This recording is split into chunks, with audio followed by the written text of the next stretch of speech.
आज यहाँ पर उपस्थित भक्त सज्जन वृंद और मातृवृंद, मर्यादा पुरुषोत्तम भगवान श्री रामचंद्र का चरित्र भारतीय जनजीवन को अनेक रूप से प्रभावित किया है। भगवान रामचंद्र का आदर्श चरित्र समस्त मानव समाज के लिए शिक्षणीय है और यही कारण है कि घर घर में, नगर ग्राम में सर्वत्र भगवान रामचंद्र की पूजा, उनकी लीलाओं का कीर्तन, लीलाओं का मंचन, लीलाओं का श्रवण, ये अत्यंत आग्रहपूर्वक अनादिकाल से किया जा रहा है। भगवान रामचंद्र एक आदर्श राजा, एक आदर्श पिता, एक आदर्श पुत्र, एक आदर्श स्वामी, एक आदर्श भ्राता और एक आदर्श बंधु के रूप में उन्होंने जो आदर्श स्थापित किया है, समग्र मानव समाज के लिए ये सदा के लिए अनुकरणीय ही रहेगा। और यही कारण है कि भारत के विभिन्न प्रांतीय भाषाओं में भगवान रामचंद्र के चरित्र के संबंध में कवियों ने रामायण की रचना की है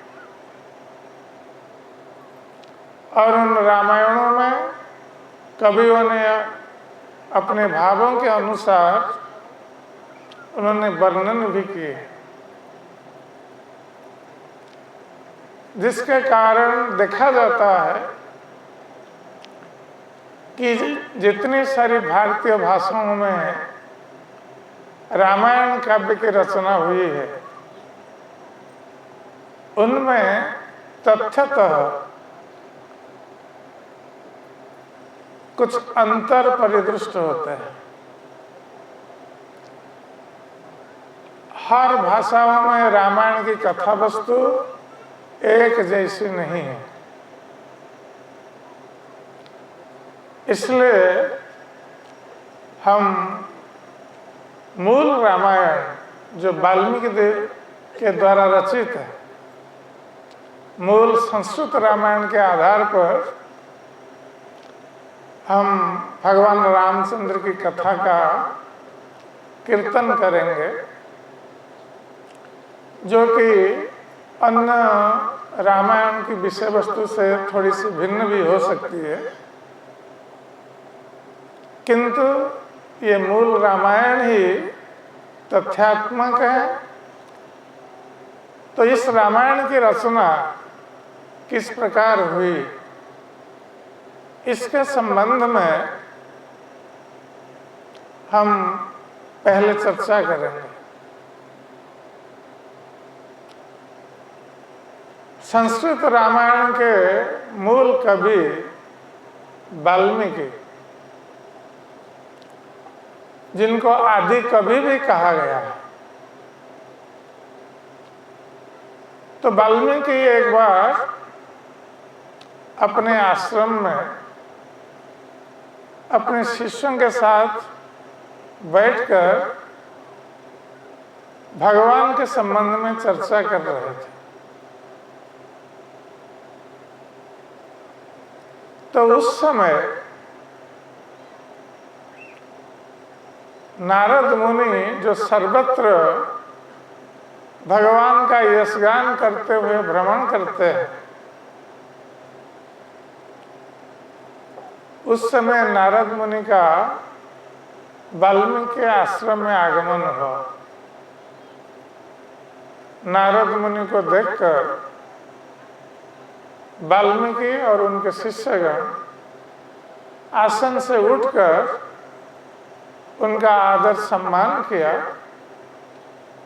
उनको बैठने के लिए उत्तम आसन प्रदान किए और उनके चरण धौत किए। जब वाल्मीकि मुनि आसन पर बैठ गए तो नारद मुनि आसन पर बैठ गए तो वाल्मीकि मुनि ने उन्हें प्रश्न किया, कौनस्मिन् संप्रतं देशे गुणवान कस्य वीर्यवान् धर्मज्ञस्य कृतज्ञस्य सत्यवाक्यो दृढ़व्रतः। तो नारद मुनि से वाल्मीकि मुनि ने प्रश्न किया कि हे मुनि श्रेष्ठ, को नो अस्मिन् संप्रतं देशे, कि अब इस समय इस देश में या इस पृथ्वी पर ऐसा कौन सा व्यक्ति है जो अत्यंत धर्मज्ञ है, धर्म के ज्ञाता है,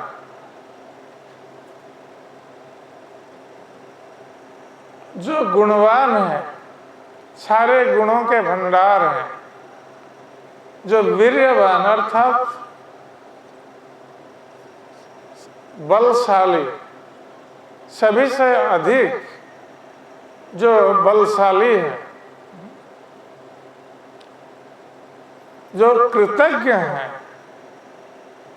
अर्थात जब हम किसी का उपकार प्राप्त होते हैं, कोई व्यक्ति हमारा उपकार करता है तो हमारा कर्तव्य होता है उसके प्रति कृतज्ञता व्यक्त करना, जो कि कलयुग में विशेष रूप से लोग उपकार के लिए कृतज्ञता भी व्यक्त नहीं करते हैं।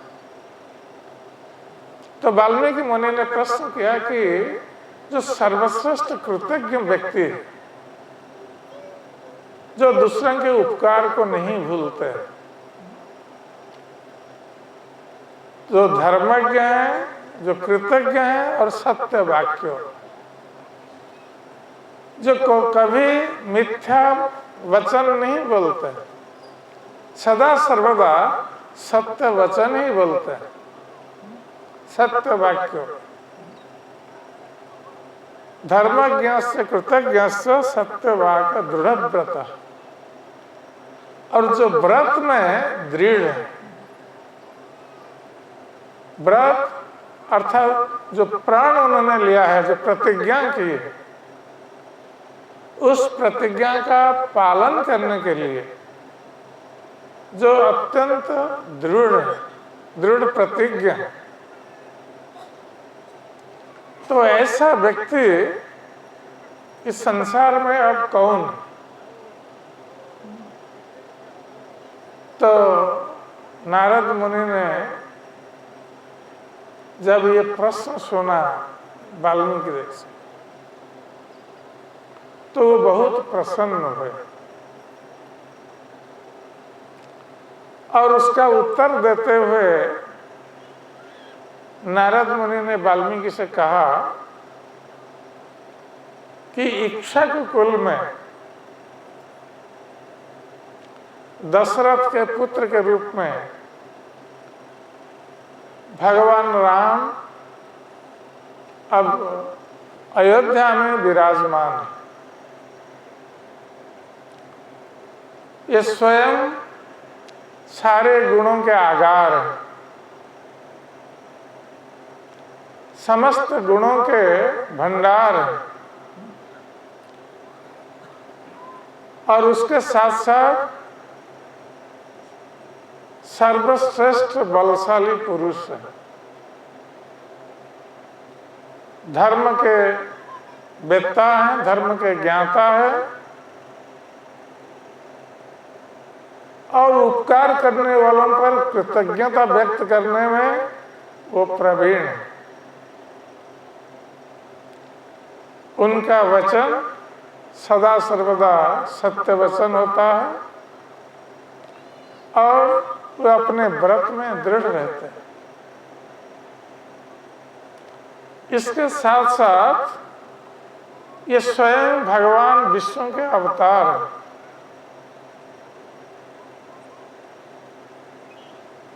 समस्त ज्ञान के भंडार हैं और परम यशस्वी हैं, और सभी के प्रति वत्सल है, प्रिय है। प्रजाओं के प्रति प्रिय होने के कारण उनको प्रजा वत्सल कहा गया। सभी के प्रति स्नेह भाव रखते हैं, किसी के प्रति द्वेष की भावना नहीं रखते, किंतु अधर्म का आचरण करने वाले को वो दंडित करते हैं। इस प्रकार भगवान रामचंद्र इस समय अयोध्या में स्थित होकर राज्य शासन कर रहा है। उसके पश्चात नारद मुनि ने भगवान रामचंद्र के जीवन इतिहास के संबंध में संक्षेप में वाल्मीकि मुनि को बताया, और भगवान रामचंद्र के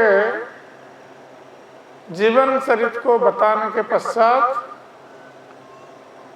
नारद मुनि ने विदा ली वाल्मीकि से,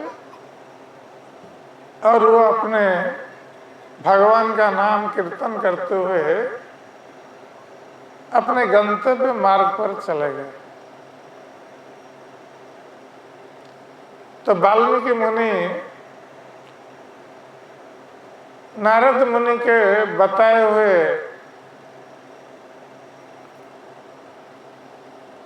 उस कथा पर चिंतन करते रहे, भगवान राम के संबंध में चिंतन करते रहे,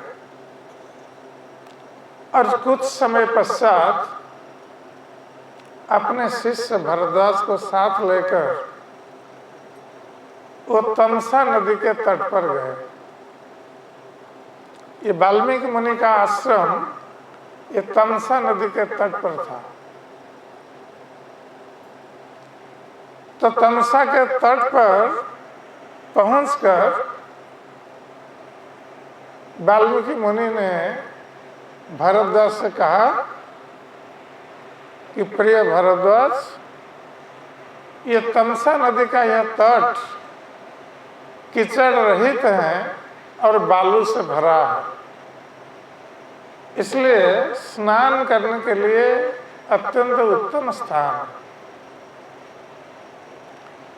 मुझे मेरा बलकल वस्त्र दे दो जिससे कि मैं तमसा नदी में स्नान करूं।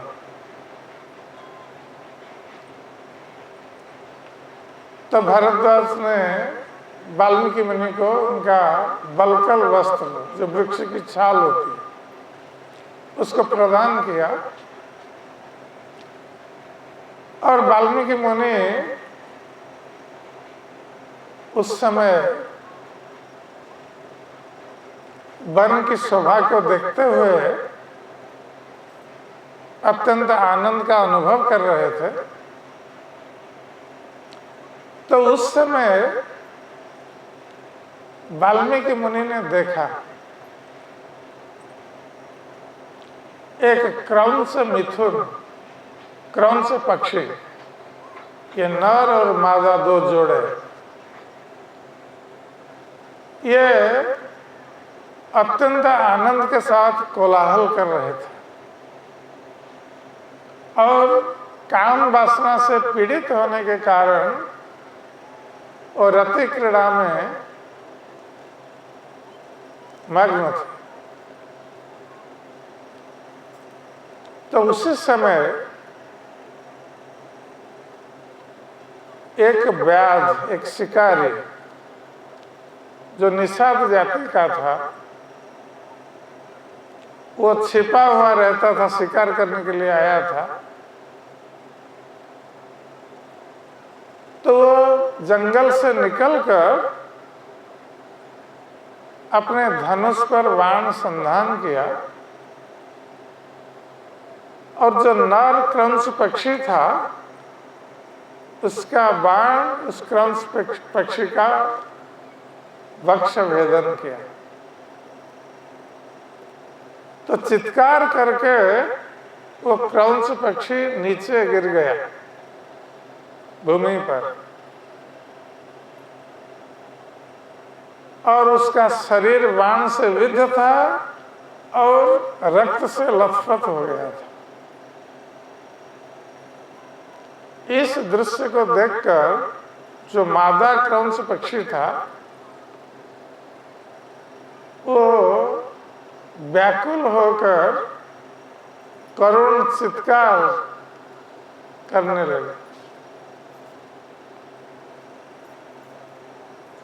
तो वाल्मीकि मुनि ने जब ये दृश्य देखा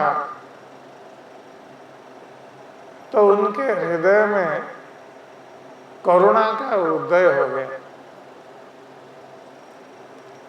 क्योंकि जो साधु होते हैं ये करुण हृदय वाले होते हैं, दूसरों का दुख, दूसरों का कष्ट सहन नहीं कर पाते हैं। तो वाल्मीकि मुनि के साथ ऐसा ही हुआ।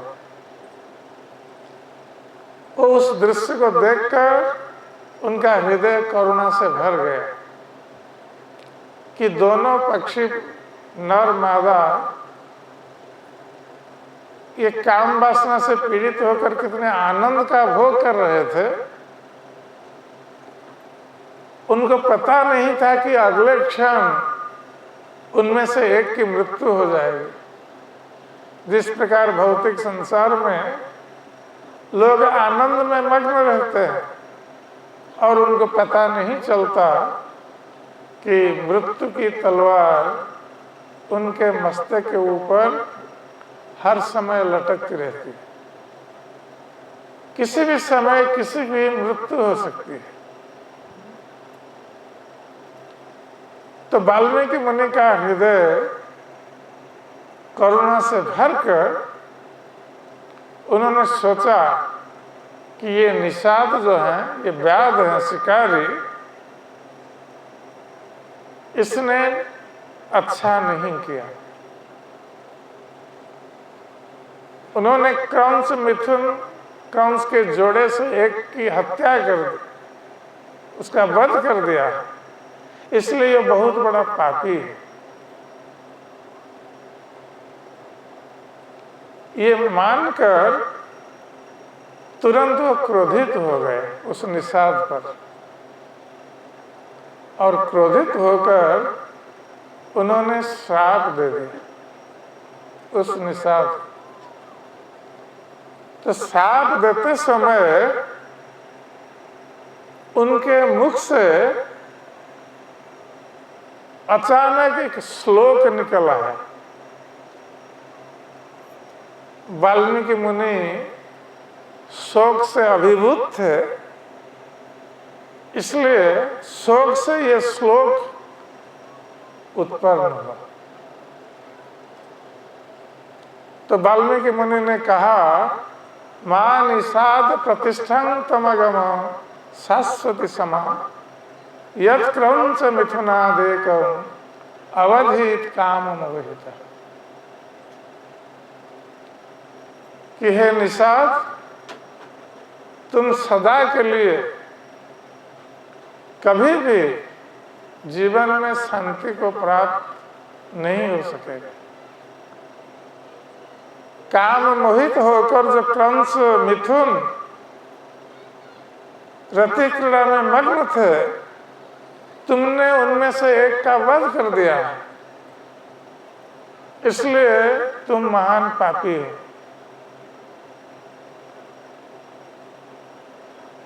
तो ये शाप देकर वाल्मीकि मुनि तमसा नदी के तट से अपने आश्रम पर आ गए और आते समय वो सोच रहे थे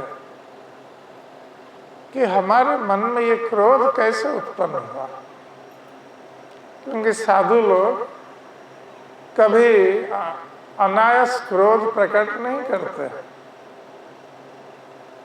या दूसरों को शाप नहीं देते। तो वो लज्जा का अनुभव कर रहे थे वाल्मीकि मुनि, और उसके साथ साथ उनके मन में आया कि हमने जो श्लोक का उच्चारण किया इस व्याध या शिकारी को श्राप देते समय, ये श्लोक 4 पंक्ति वाला था।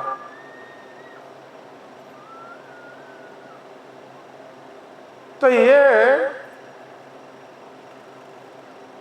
प्रथम काव्य रचना वाल्मीकि के मुख से अचानक निकल आई।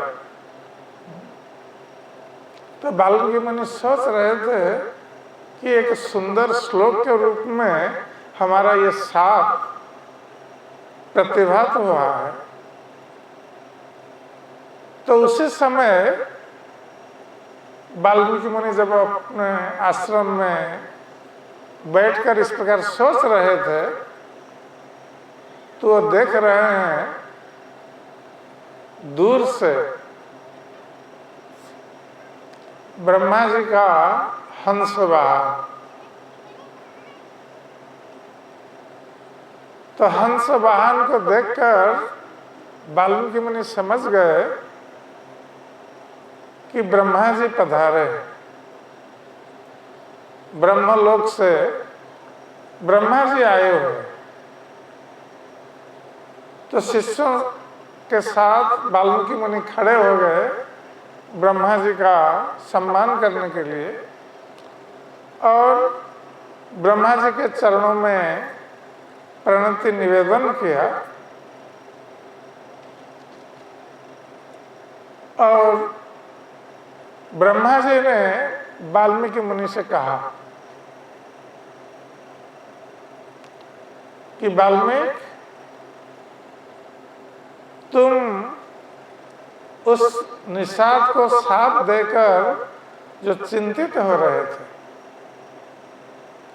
और शाप देते समय तुम्हारे मुख से जो श्लोक उच्चारित हुआ,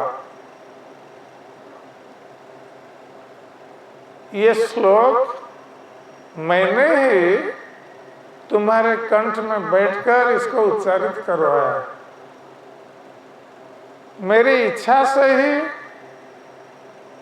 तुमने ये श्लोक उच्चारित किया है, और मैं चाहता हूं कि तुम अब भगवान रामचंद्र के चरित्र का वर्णन इन्हीं श्लोकों के माध्यम से करो, जिससे कि भगवान राम के चरित्र का वर्णन और श्रवण सारे संसार में लोग कर सके।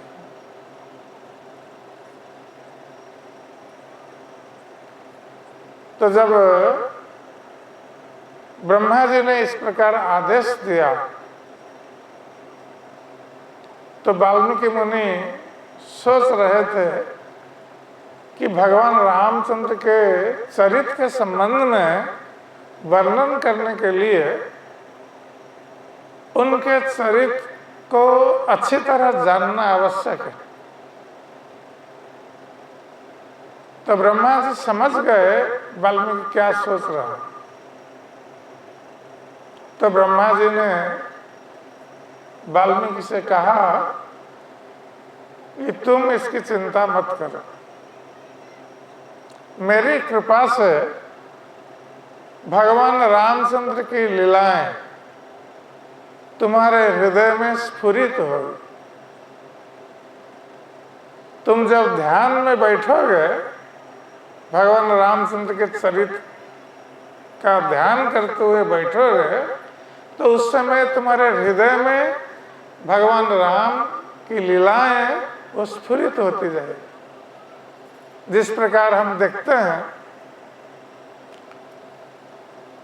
कि जब महाभारत युद्ध चल रहा था तो उस समय कुरुक्षेत्र में महाभारत का युद्ध चल रहा था, या युद्ध की तैयारी चल रही थी, और धृतराष्ट्र संजय के साथ हस्तिनापुर में बैठे थे।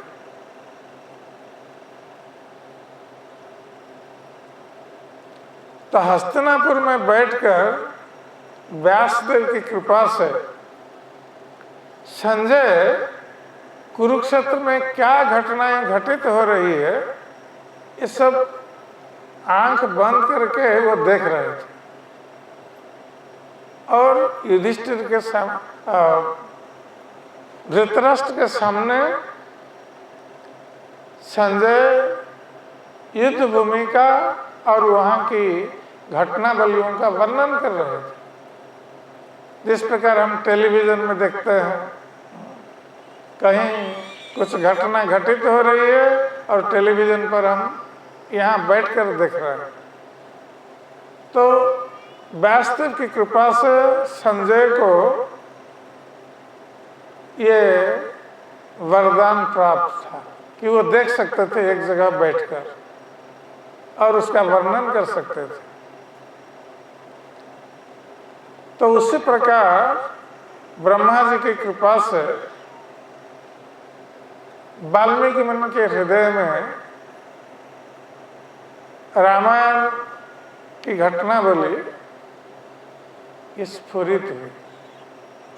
रामचंद्र की लीलाओं के संबंध में स्वयं वाल्मीकि मुनि अपने हृदय में देखने लगे ब्रह्मा जी की कृपा से और उसका वर्णन करने लगे। जब रामायण की संपूर्ण रचना हो गई तब वाल्मीकि मुनि ने सोचा अब जन जन तक भगवान रामचंद्र की लीलाओं को पहुंचाने के लिए मुझे किसी को रामचरित की शिक्षा देनी होगी। तो सोच रहे थे कि किसको इसकी शिक्षा प्रदान करेंगे जो सारे जगत में भगवान राम की लीलाओं का प्रचार करेगा। तो जब वाल्मीकि मुनि इस प्रकार सोच रहे थे तो उन्होंने देखा कि लव और कुश जो वाल्मीकि मुनि के आश्रम में ही जिनका जन्म हुआ था और वहीं वो बड़े हुए थे, वाल्मीकि मुनि ने उनको शिक्षा दीक्षा प्रदान की थी। तो मुनियों के वेश में थे लव और कुश, दो बालक जो भगवान रामचंद्र और सीता जी के ही पुत्र थे। तो लव कुश आए वाल्मीकि मुनि को प्रणाम करने के लिए।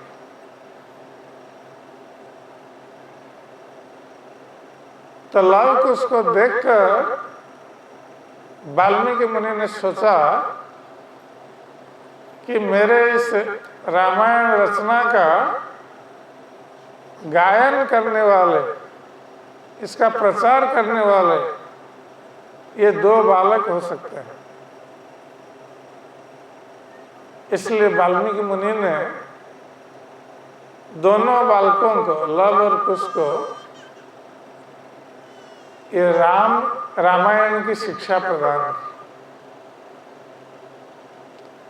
और उन दोनों ने संपूर्ण रामायण को कंठस्थ कर लिया। क्योंकि उस समय लोगों की स्मृति शक्ति बहुत प्रखर थी, तेज थी। सत्य, त्रेता,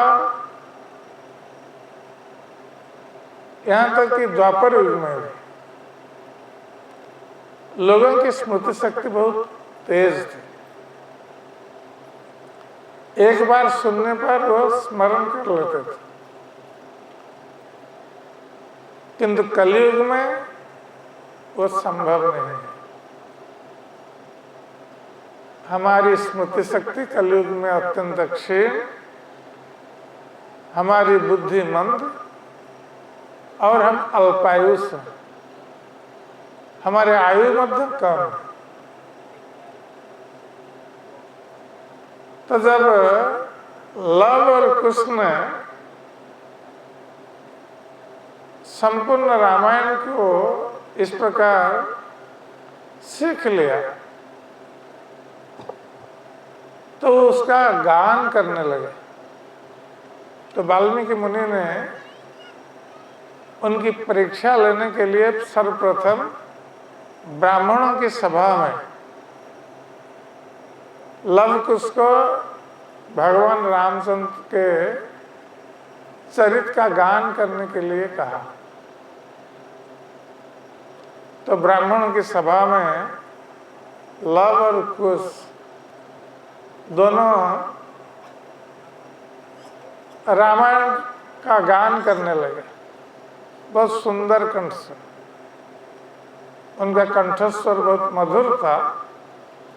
तो मधुर कंठ से ये दोनों भाई रामायण का गान करने लगे। तो सारे ब्राह्मणगण आश्चर्यचकित हो गए और बहुत प्रभावित हुए। उन ब्राह्मणों ने लव कुश की भूरी भूरी प्रशंसा की और उन दोनों को तरह तरह के उपहार प्रदान किए। जब इस प्रकार लव कुश ब्राह्मणों की सभा में रामायण का गान करने के उपरांत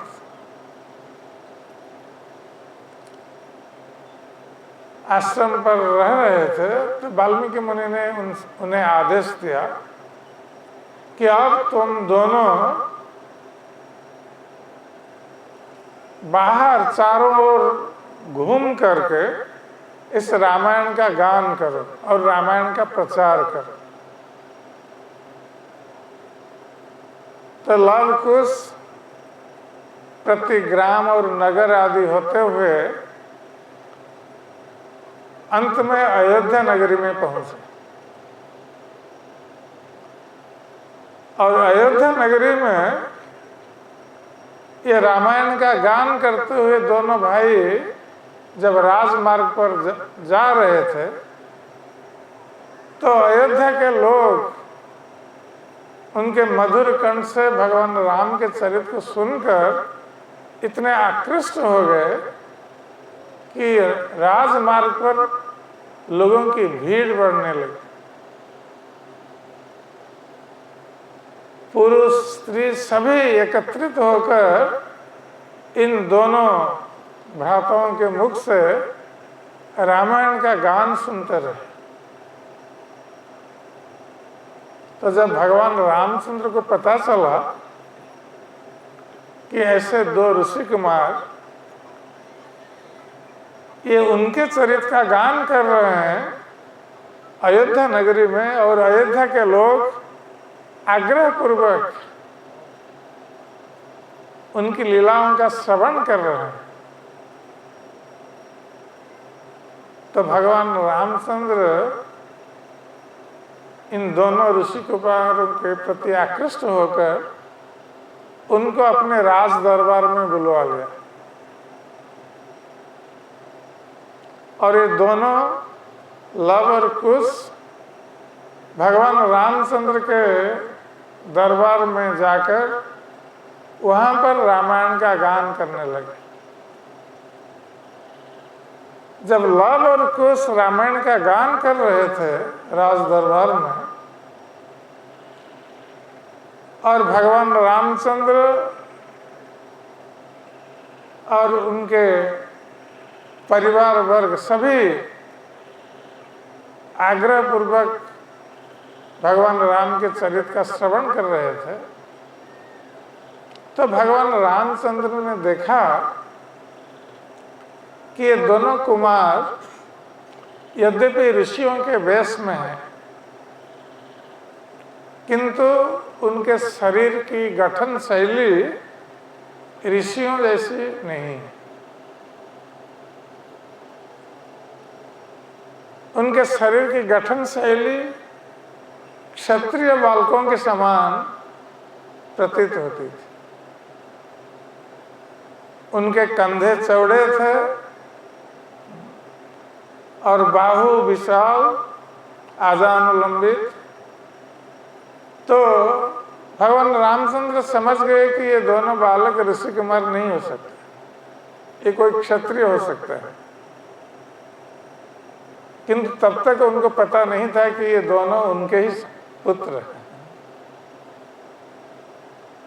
तो ये दोनों जब राज दरबार में इस प्रकार रामचरित का गान कर रहे थे और भगवान रामचंद्र ने जब ये सोचा कि ये ऋषि कुमार नहीं है, फिर भी उनके मुख से मधुर गान सुनकर, अपने चरित्र का गान सुनकर भगवान रामचंद्र श्रवण में ही मग्न हो गए। इस बात पर और अधिक ध्यान नहीं दिया। तो लव और कुश अब भगवान रामचंद्र के दरबार में ये रामायण का गान कर रहे हैं। तो गान करते हुए बताते हैं कि किस प्रकार मनु ने, वैवस्वत मनु ने अयोध्या को अपनी राजधानी बनाई थी और उनके वंश में महाराज इक्ष्वाकु हुए और इक्ष्वाकु के वंश में महाराज दशरथ हुए और वही महाराज दशरथ अयोध्या में राज कर रहे हैं। तो अयोध्या की नगरी सरयू नदी के तट पर स्थित है। तो अयोध्या नगरी के जो मार्ग हैं, राजमार्ग, ये बहुत चौड़ा और सीधा है। और अयोध्या के चारों तरफ चार दीवारी है, अर्थात प्राचीर हैं चारों तरफ। और प्राचीर के जो द्वार हैं, प्रवेश द्वार हैं, ये संगमरमर पत्थर से बना हुआ है और जो किवाड़ लगे हुए हैं ये सब सोने के बने हुए हैं। सोने के किवाड़ और उसके ऊपर चांदी और तरह तरह के रत्न जड़े हुए। हाथी के सूंड से इत्र मिश्रित जल अयोध्या के राजमार्गों पर सिंचन किया जा रहा है, जिससे कि राजमार्ग अत्यंत शुद्ध, पवित्र और सुगंधित हो। अयोध्या के नर्तकगण, गायकगण ये राजमार्ग पर भगवान का यश गान करते हुए कीर्तन नृत्य आदि कर रहे हैं। अयोध्या की प्रजा हर तरह से सुख संपन्न है, किसी की कोई कमी नहीं, कोई अयोध्या में भूखा नहीं रहता। कभी अयोध्या में ना तो कोई अकाल पड़ता है, ना महामारी या भूकंप आदि दैवीय आपदाएं संगठित होती। वहां पर कोई स्त्री विधवा नहीं होती और कोई भी व्यक्ति भूख से प्राण त्याग नहीं करता। किसी के पास किस चीज की कमी नहीं है। तो इस प्रकार जो अयोध्या नगरी है चारों ओर से सुरक्षित, ऐसे अयोध्या नगरी में महाराज दशरथ राज कर रहे हैं। यद्यपि हर तरह से अयोध्या नगरी सुरक्षित और सुसमृद्ध है, फिर भी महाराज दशरथ के मन में एक बहुत बड़ा दुख रह गया था। महाराज दशरथ सोच रहे थे कि उनका राज्य सुसमृद्ध है, प्रजा सुखी है, किसी चीज का अभाव नहीं है, ठीक समय पर इंद्र वर्षा करते हैं, धन धान्य से सुशोभित अयोध्या नगरी चारों तरफ से सुरक्षित, किंतु इस राज्य के कोई उत्तराधिकारी नहीं। इसका अर्थ महाराज दशरथ का कोई पुत्र नहीं, पुत्र ही पिता का उत्तराधिकारी बन सकता है, राज्य शासन कर सकता है। यद्यपि महाराज दशरथ की एक पुत्री थी जो कौशल्या की पुत्री थी, जिनका नाम था शांता, किंतु महाराज दशरथ ने शांता को अपने बंधु अंग देश के राजा रोमपद को अर्पित कर दिया था। तो महाराज रोमपद की पालित कन्या के रूप में शांता अंगदेश में रह रही थी और महाराज दशरथ पुत्र के लिए व्याकुल थे, क्योंकि वो चाहते थे कि कोई पुत्र उन्हें प्राप्त हो तो वो उनका उत्तराधिकारी बन सके और अयोध्या का राज्य शासन कर सके। ये राजा का कर्तव्य होता है कि राजा प्रजाओं को सुखी करने के लिए उनको अपना उत्तराधिकारी प्रदान करे, अपना पुत्र प्रदान करे। तो इसलिए महाराज दशरथ बहुत दुखी थे। रात में सोते समय उनको नींद नहीं होती थी, वो चिंता में थे। तो एक दिन महाराज दशरथ ने राज दरबार में राज पुरोहित महर्षि वशिष्ठ को बुलाया। उनके साथ वामदेव और अन्य ब्राह्मण ऋषिगण थे उनके मंत्रीगण उपस्थित थे राज दरबार में। तो सभी और कुछ प्रजाओं के प्रतिनिधि थे। तो महाराज दशरथ ने ये प्रस्ताव रखा राजसभा में। उन्होंने कहा कि यद्यपि मेरे राज्य में कोई अभाव नहीं है, मेरी प्रजा सुखी है, फिर भी मुझे एक बहुत बड़ा दुख है कि मेरा कोई पुत्र संतान नहीं है जिसको मैं अपना उत्तराधिकारी बना सकूं। इसलिए आप लोगों से मैं परामर्श करके ये जानना चाहता हूं कि कैसे हम एक पुत्र संतान प्राप्त हो। मेरा विचार है कि मैं एक अश्वमेध यज्ञ का अनुष्ठान करूं। यदि आप लोग मेरे विचार से सहमत हैं तो आप अभी अश्वमेध यज्ञ की प्रस्तुति के लिए आप हमारे मंत्रियों को आदेश दे सकते हैं। तो जब महाराज दशरथ ने इस प्रकार अपना विचार व्यक्त किया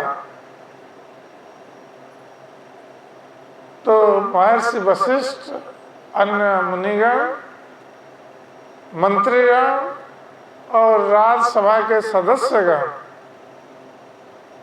सभी इस पर सहमत हो गए कि महाराज दशरथ को एक अश्वमेध यज्ञ का अनुष्ठान करना चाहिए।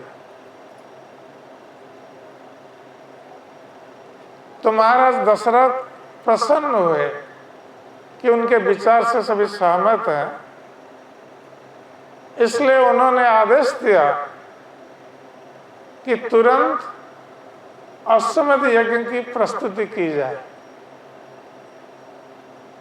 उन्होंने विशेष रूप से वशिष्ठ मुनि से कहा कि आप इस अश्वमेध यज्ञ की प्रस्तुति के लिए आप अपने मंत्रियों को आदेश दें। तो जब इस प्रकार वार्तालाप चल रहा था राज्यसभा में तो महाराज दशरथ के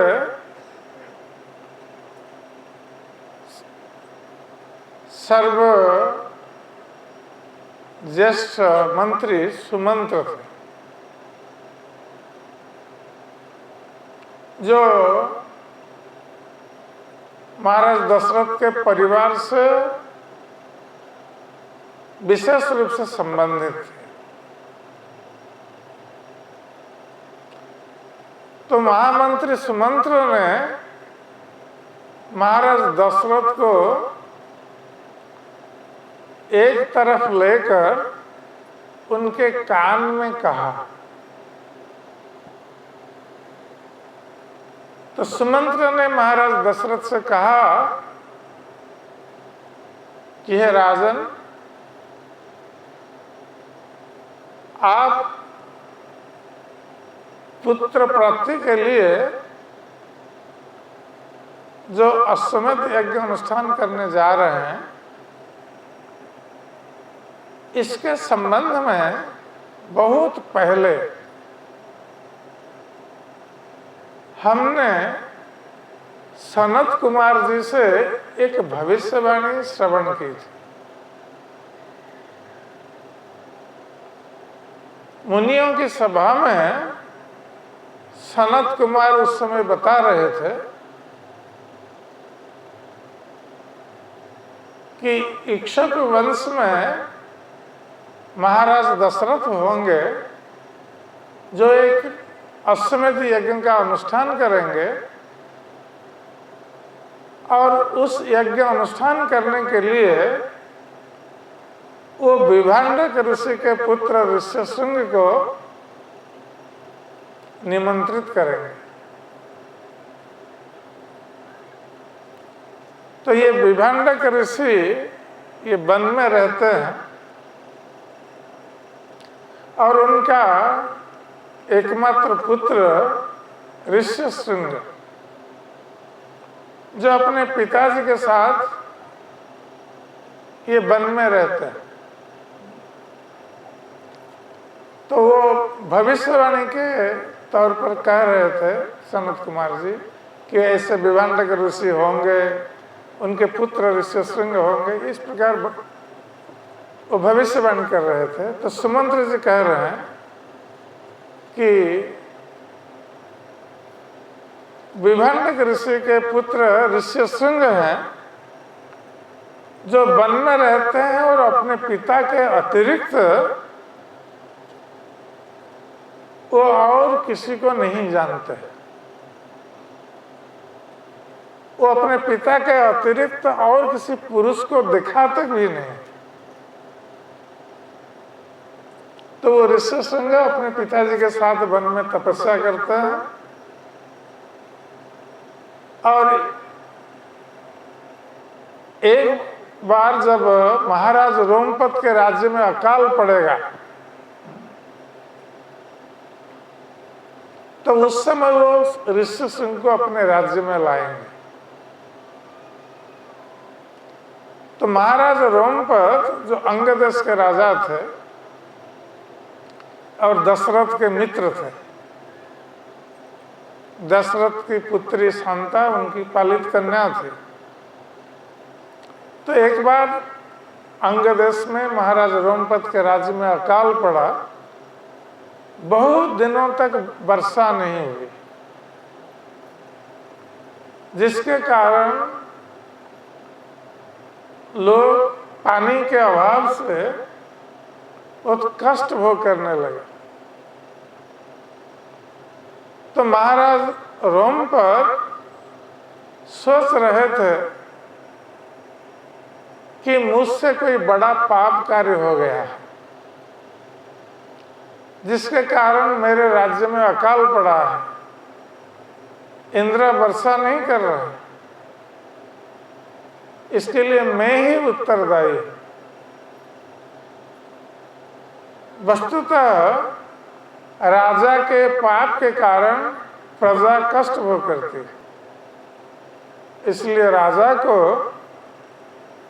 धार्मिक होना आवश्यक है। धर्म के अनुसार राज्य शासन करना आवश्यक है। जिस देश में राजा अधार्मिक है उस देश में प्रजा कभी भी सुखी नहीं हो सकती।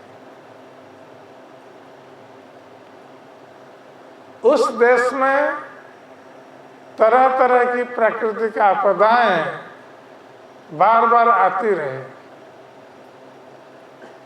लोग 3 प्रकार के दुख कष्ट को भोग करते रहेंगे: मानसिक संताप, शारीरिक दुख, भौतिक आपदाएं और अन्य प्राणियों से उत्पन्न दुख, आध्यात्मिक, आदि दैविक और आदि भौतिक दुख। तो महाराज रोमपत इसलिए अपने को दोषी मान रहे थे। तो उन्होंने एक दिन अपने राज दरबार में मुनियों को, ब्राह्मणों को बुलाया और उनसे परामर्श किया। उन्होंने कहा कि हे मुनिगण, हे ब्राह्मणगण, आप कृपा करके बताइए कि मेरे पाप के कारण जो अकाल पड़ा है मेरे राज्य में, तो हम कैसे पाप से मुक्त होंगे और कैसे हमारे राज्य में ये अकाल समाप्त होगा। तो वहां पर राज दरबार में उपस्थित मुनियों ने महाराज रोमपत से कहा कि राजन, एक उपाय है, यदि आप किसी तरह विभंडक ऋषि के पुत्र ऋष्यशृंग को आपके राज्य में ला सके तो अवश्य आपके राज्य में इंद्र वर्षा करेंगे और यह अकाल समाप्त हो जाएगा और आप पाप मुक्त भी हो जाएंगे। तो महाराज रोमपद ने सभासदों से कहा, ब्राह्मणों से कहा कि तो आप लोग ऋष्यशृंग को हमारे राज्य में लाने के लिए व्यवस्था कीजिए। किंतु ब्राह्मणों ने कहा कि हे राजन, हम यह कार्य नहीं कर सकते क्योंकि हमें भय है कि यदि हम ऋष्यशृंग को आपके राज्य में लाएंगे तो विभंडक मुनि हमें श्राप दे देंगे।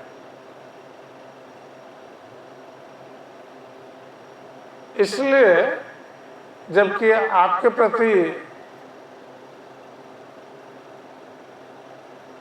हमारे मन में आपके कल्याण की कामना हम करते हैं, इसलिए हम लोग एक उपाय आपको बता सकते हैं कि विभंडक ऋषि के ये पुत्र ऋष्यशृंग, ये अपने पिता के अतिरिक्त इन्होंने किसी को देखा तक नहीं। अतः आप यदि आपके राज्य की जो श्रेष्ठ वेश्याएं हैं, सुंदर युवा वेश्याएं हैं, उनको इस कार्य में नियुक्त करें कि ये लोग जाकर ऋष्यशृंग को आपके राज्य में लाएं, तो ये संभव हो सकता है। तो महाराज रोमपद अपने राज्य में जो श्रेष्ठ युवा और सुंदर वेश्याएं थी उनको बुलाया राजसभा में और उनको आदेश दिया कि तुम लोग यदि वन में जाकर विभंडक ऋषि के पुत्र ऋष्यशृंग को हमारे राज्य में ला सकती हो तो हम इसके फल स्वरूप तुम लोगों को मन चाहा धन दे सकते हैं। तो उनको महाराज रोमपद ने लोभ दिखाया वेश्याओं, और वेश्याएं राजी हो गई। तो वो एक नौका लेकर, और नौका में एक आश्रम जैसा कुटिया बना करके वो नौका में गंगा नदी में चल पड़ी। जाकर वहां पर पहुंची जहां विभंडक ऋषि का आश्रम था वन में। तो विभंडक ऋषि के आश्रम के पास ही वेश्याओं ने अपना डेरा जमाया, वहां अपना और रहने लगे। तो एक दिन ऋष्यशृंग जब विभंडक मुनि आश्रम में नहीं थे तो ऋष्यशृंग आश्रम से बाहर होकर जब वन में घूम रहे थे तो उस समय उन्होंने इन वेश्याओं को देखा। पहली बार उनके जीवन में उन्होंने कोई दूसरे लोगों को उन्होंने देखा और उनको ये पता नहीं था कि ये वेश्याएं पुरुष हैं या स्त्री है, क्योंकि उन्होंने और किसी व्यक्ति को देखा नहीं जीवन काल में, इसलिए वो अंतर नहीं समझते थे पुरुष और स्त्री में अंतर क्या है। तो उन्होंने सोचा कि जैसे वन में दूसरे तपस्वी लोग रहते हैं तो ये भी कोई तपस्वी ही होंगे जो उनके आश्रम के निकट इनका ये निवास कर रहे हैं। और ये बहुत सुंदर दिख रहे हैं, तो बहुत आकृष्ट हो गए उनके प्रति, उनके सौंदर्य को देखकर। तो वो उनके पास पहुंच गए और वेश्याओं ने देखा वो जिनकी खोज करने आई थी वो स्वयं उनके पास पहुंच गए हैं। तो वेश्याओं ने उनका बहुत आदर सत्कार किया। तो ऋषिशृंग ने कहा कि आप लोग बहुत सुंदर हैं और आप लोग हमारे आश्रम में आए, हम आपका सत्कार करेंगे आश्रम में। तो वेश्याएं राजी हो गई। तो ऋषिशृंग के साथ वो चली उनके आश्रम में। उस समय विभंडक ऋषि नहीं थे आश्रम में। तो ऋषिशृंग ने क्या किया, जैसे कोई अतिथि आते हैं तो अतिथि का सत्कार करना पड़ता है। तो ऋषिशृंग इनको कोई मुनि ऋषि अतिथि समझ रहे थे, तो उनका सत्कार उसी प्रकार किया जैसे किसी अतिथि का सत्कार किया जाता है। तो जैसे कोई अतिथि आते हैं तो जैसे उनका चरण धोने के लिए जल दिया जाता है, जिसको पाद्य कहते हैं। तो उसके बाद उनको बैठने के लिए आसन दिया जाता है, फिर उनको खाने के लिए कुछ पानी और कुछ खाद्य द्रव्य दिया जाता है। तो विभंडक ऋषि के पुत्र ऋषिशृंग ने ऐसे ही आतिथ्य किया इन वेश्याओं को। तो इस प्रकार उनको चरण धोने के लिए जल, बैठने के लिए आसन और उनको कुछ फल मूल, कंदमूल आदि खाने के लिए दिया। किंतु वेश्याएं ये उस समय भयभीत इसलिए थी कि कहीं विभंडक मुनि इसी समय आश्रम में ना आ जाए, इसलिए वो तुरंत वहां से जाना चाहती थी। तो उनका आतिथ्य प्राप्त होने के पश्चात वेश्याओं ने ऋषिशृंग से कहा कि देखिए, आपका यह आतिथ्य सत्कार जैसे आप कर रहे हैं, किंतु हमारा आतिथ्य सत्कार कुछ अलग ढंग का है। और ऋषिशृंग नहीं जानते थे कि क्या कह रही है। वो तो सोच रहे थे कि कोई मुनि ऋषि है, ये उनको पता नहीं था कि स्त्री है, क्या स्त्री है। तो इन वेश्याओं ने ये कहकर एक एक करके ऋषिशृंग का आलिंगन किया और उसके पश्चात उनको कुछ मिठाइयाँ खाने के लिए दी जो अपने साथ लेकर गई थी। और फिर वो तुरंत चली आई उधर से। तब ऋषिशृंग ने ये जो मिठाइयाँ उन्होंने प्रदान की थी, ये कभी खाए नहीं थे, किंतु फल मूल खा रहे थे जंगल में, तो उनको बहुत अच्छा लगा ये मिठाइयाँ खाने के पश्चात। और वेश्याओं ने जो आलिंगन किया था, उससे उनके हृदय में जो काम की वासना है, जो सुप्त अवस्था में थी, वो जागृत हो गई। तो इन वेश्याओं के चले जाने के पश्चात ऋषिशृंग सदा सर्वदा उन वेश्याओं के बारे में सोचने लगे मन में, और रात में भी उनको नींद नहीं हुई। उन वेश्याओं के बारे में सोच रहा है। दूसरे दिन वो अपने आप जहाँ वेश्याएं ठहरी हुई थी वन में, वहां पर पहुंच गए। तो वहां पर जब पहुंच गए तो वेश्याएं बहुत आनंदित हो उठी, क्योंकि वो उनको तो लेना चाहते थे महाराज रोमपद के राज्य में। तो वेश्याओं ने कहा कि आप यदि हमारे साथ चलें तो हम आपको और उत्कृष्ट फल मूल आपको दे सकते हैं। वो मिठाइयों को फल मूल कह रहे थे बेचारे, क्योंकि उनको पता नहीं था कि ये सोच रहे थे कि मिठाइयाँ भी कुछ फल है। तो वैसा ने कहा कि हम आपको और सुंदर स्वादिष्ट फल अर्पित कर सकते हैं।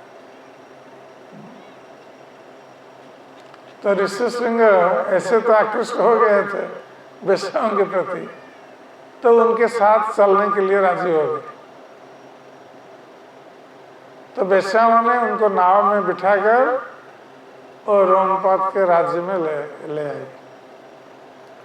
और जैसे ही ऋषि सिंह रोमपद के राज्य में पहुंचे, ऐसे ही वर्षा होने लगी उनके राज्य में। तो महाराज रोमपद समझ गए कि अब ऋषि सिंह आ गए। तो उन्होंने उनकी अगुवानी की, अर्थात आगे जाकर उनका आदर सत्कार किया और आदर सत्कार के साथ और राजप्रसाद में ले आए। और उनकी जो पालित कन्या शांता थी, उनके कक्ष में ऋषि सिंह को ले आए और शांता के साथ उनका विवाह करा दिया। जब ऋषि सिंह प्रसन्न हो गए, तब ऋषि सिंह से महाराज रोमपद ने कहा कि आप यदि मुझसे संतुष्ट हैं तो मैं आपसे एक प्रार्थना करता हूं कि आप को हमारे यहाँ पर छल से लाने में हमसे जो अपराध हुआ है, आप और आपके पिता हमें क्षमा कर देंगे और हमें कभी कोई श्राप नहीं देंगे। तो ऋषि सिंह ने कहा कि ठीक है, उनको संतुष्ट हो चुके थे। तो इस प्रकार ऋषि सिंह रहे रोमपद के राज्य में। तो महामंत्री सुमंत्र ये प्रसंग का वर्णन महाराज दशरथ को कर रहे हैं उनके राज्यसभा में। तो महामंत्री सुमंत्र ने कहा कि वही ऋषि सिंह को आप यदि यहाँ ले आएंगे अश्वमेध यज्ञ अनुष्ठान करने के लिए, तो सनत कुमार ने उस समय भविष्यवाणी की थी कि ऋषि सिंह आकर आपका अश्वमेध यज्ञ अनुष्ठान करेंगे, उसके पश्चात पुत्रेष्टि यज्ञ का अनुष्ठान करेंगे और आपके 4 पुत्र होंगे। तो सनत कुमार ने भविष्यवाणी की। तो महाराज दशरथ बहुत प्रसन्न हो गए ये भविष्यवाणी को सुनकर। और दूसरे दिन महाराज दशरथ अपनी सेनाओं को साथ लेकर वो अंग देश में महाराज रोमपद के राज्य में चले गए। तो जब वहां पर पहुंचे तो महाराज रोमपद बहुत प्रसन्न हुए महाराज दशरथ को देखकर और उनका आदर सत्कार किया। महाराज दशरथ 7 दिन तक उनके राजप्रसाद में ठहरे और अंत में महाराज दशरथ ने कहा महाराज रोमपद से कि मैं ऋषि सिंह को साथ लेकर जाना चाहता हूं, क्योंकि मेरा कोई पुत्र नहीं है, इसलिए पुत्र संतान के लिए मैं अश्वमेध यज्ञ का अनुष्ठान कर रहा हूं। और मैं चाहता हूं कि ऋष्यशृंग ही मेरे अश्वमेध यज्ञ का अनुष्ठान करवाए। तो महाराज रोमपत राजी हो गए और उन्होंने परिचय करा दिया था महाराज दशरथ को ऋषिशृंग के साथ, और उन्होंने कहा था कि आपका असली ससुर तो महाराज दशरथ है, क्योंकि शांता उनकी कन्या है। तो ऋष्यशृंग और शांता दोनों चले महाराज दशरथ के साथ अयोध्या। और तब तक जब वो आ गए, तब तक वशिष्ठ मुनि ने सुमंत्र के द्वारा सारे राजाओं को निमंत्रण भेज दिया था, अश्वमेध यज्ञ का निमंत्रण। और सरयू नदी के उत्तर तट पर ये राष्ट्रीय यज्ञ का अनुष्ठान के लिए तरह तरह की यज्ञशालाएं और राजा महाराजाओं के रहने के लिए आवास स्थान का निर्माण भी किया गया था। तो सभी के योग्यता के अनुरूप सभी को आवास स्थान में रखा गया था, और उनके यत्न के लिए हर तरह का प्रयत्न किया गया था। तो आगे की कथा फिर हम चर्चा करेंगे, आगे कल चर्चा करेंगे। हरे कृष्ण।